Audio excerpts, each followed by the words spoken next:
नमस्ते दोस्तों। 8 अगस्त 1942 को मुंबई के ग्वालियर टैंक मैदान में अखिल भारतीय कांग्रेस समिति के नेता इकट्ठा हुए थे। वे एक ऐतिहासिक आंदोलन की घोषणा करने वाले थे। यह आंदोलन ब्रिटिश साम्राज्यवादी सरकार के खिलाफ अंतिम संघर्ष का आगाज था। हजारों लोगों की भीड़ के सामने महात्मा गांधी ने एक ऐतिहासिक भाषण दिया। उन्होंने कहा, आप में से हर एक को खुद को स्वतंत्र समझना चाहिए। अब हम साम्राज्यवाद के जूतों तले नहीं जी सकते। हमें पूरी आजादी चाहिए। मैं आपको एक मंत्र देता हूं, इसे अपने दिलों पर अंकित कर लें और आपकी हर सांस इसे व्यक्त करें। ये मंत्र है, करो या मरो। या तो हम भारत को आजाद देखेंगे या इस कोशिश में मर जाएंगे, लेकिन अब हम इस गुलामी में नहीं रहेंगे। भारत माता की जय। हम सफल होंगे या कोशिश करते हुए मर जाएंगे। पहला चरण था प्रोपेगेंडा का इस्तेमाल। मीडिया पर इतना नियंत्रण कि कोई भी अखबार इस खबर को छाप न सके। दूसरा चरण कांग्रेस संगठनों के कार्यालयों पर छापेमारी करना, उनके धन जब्त करना और सभी नेताओं को गिरफ्तार करना। तीसरा चरण जन आंदोलन को कुचलना, आपातकालीन शक्तियों का उपयोग करना, कांग्रेस नेताओं को राष्ट्र विरोधी घोषित करना और इस आंदोलन को शुरू होने से पहले ही खत्म कर देना।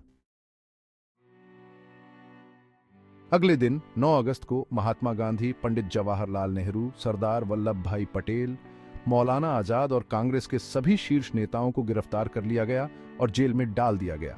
इन्हें कई वर्षों तक जेल से रिहा नहीं किया गया। अब सवाल था, इस आंदोलन को आगे कैसे बढ़ाया जाए। आज के वीडियो में हम सुनेंगे प्रेरणा की एक अद्भुत कहानी। इतनी दमनकारी स्थितियों के बावजूद कैसे क्रांति का नारा देश के कोने कोने तक पहुंचा और कौन थे वे गद्दार जो इस आंदोलन के दौरान ब्रिटिशों का साथ दे रहे थे। आइए भारत छोड़ो आंदोलन को गहराई से समझते हैं। यह आंदोलन शुरू होने से ठीक 2 साल पहले की बात है। 8 अगस्त 1940 को ब्रिटिश राज ने वायसराय लिनलिथगो के माध्यम से भारतीय स्वतंत्रता सेनानियों को एक प्रस्ताव दिया। इसे अगस्त प्रस्ताव कहा गया। इसमें उन्होंने कहा कि ब्रिटिश भारतीय सरकार में भारतीय प्रतिनिधित्व को बढ़ाया जाएगा। दरअसल उस समय यूरोप में द्वितीय विश्व युद्ध पूरे जोर पर था।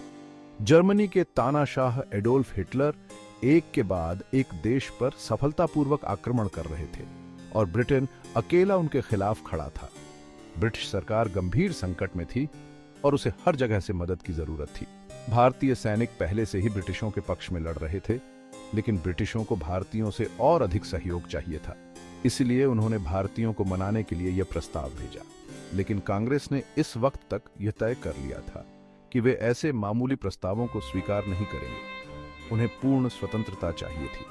उन्होंने स्पष्ट रूप से कहा कि अगर ब्रिटिश सरकार चाहती है कि भारत द्वितीय विश्व युद्ध में सहयोग करे, तो उन्हें भारत को पूरी आजादी देनी होगी। इसलिए यह अगस्त प्रस्ताव विफल हो गया। इसके बाद मार्च 1942 में ब्रिटेन ने एक और मिशन भेजा, जिसे क्रिप्स मिशन कहा गया, क्योंकि इसका नेतृत्व हाउस ऑफ कॉमन्स के नेता स्टैफोर्ड क्रिप्स कर रहे थे। इस मिशन का उद्देश्य युद्ध के बाद भारत को स्वतंत्रता देना था, लेकिन यह प्रस्ताव पूर्ण स्वतंत्रता का नहीं था, बल्कि डोमिनियन स्टेटस का था, यानी भारत एक स्वायत्त क्षेत्र बनकर ब्रिटिश कॉमनवेल्थ का हिस्सा रहेगा।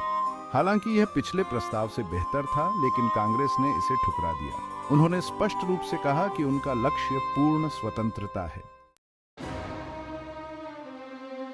तब तक कांग्रेस के नेता इन प्रस्तावों और वार्ताओं से तंग आ चुके थे। कुछ महीने बाद 14 जुलाई 1942 को वर्धा समिति में एक प्रस्ताव पारित हुआ कि एक सविनय अवज्ञा आंदोलन शुरू किया जाएगा। उस समय के कई प्रमुख नेता जैसे सरदार वल्लभ भाई पटेल, राजेंद्र प्रसाद और जयप्रकाश नारायण इस पहल में बेहद रुचि रखते थे।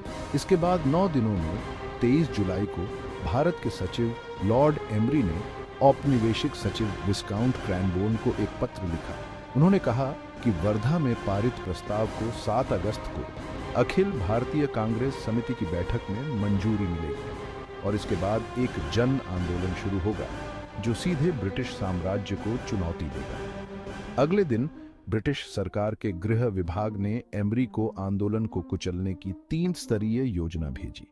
यही वजह थी कि जब अखिल भारतीय समिति ने भारत छोड़ो प्रस्ताव पारित किया, तब ब्रिटिश सरकार पहले से ही इसके लिए तैयार थी।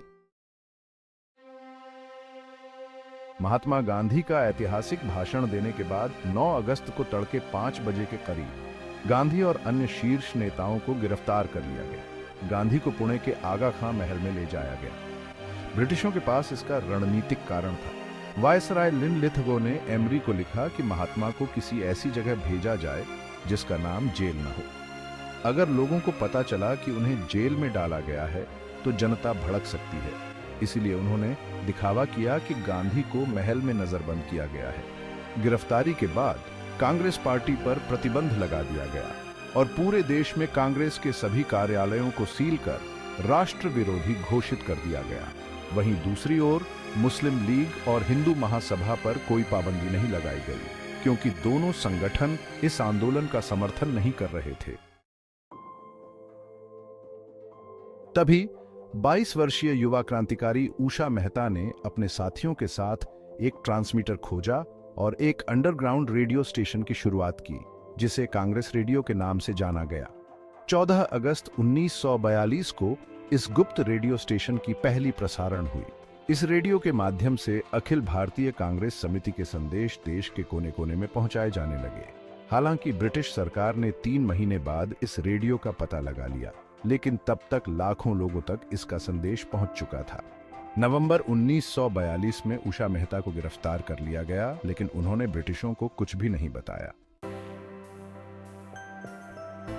इस समय नेताजी सुभाष चंद्र बोस बर्लिन जर्मनी में थे, जहां से उन्होंने अपने आजाद हिंद रेडियो के जरिए इस आंदोलन का समर्थन किया। तो दोस्तों, इस तरह भारत छोड़ो आंदोलन के नारे ने देश को आजादी की दिशा में प्रेरित किया। अगर आपको यह कहानी प्रेरणादायक लगी तो इसे लाइक करें, शेयर करें और चैनल को सब्सक्राइब करें। भारत माता की जय।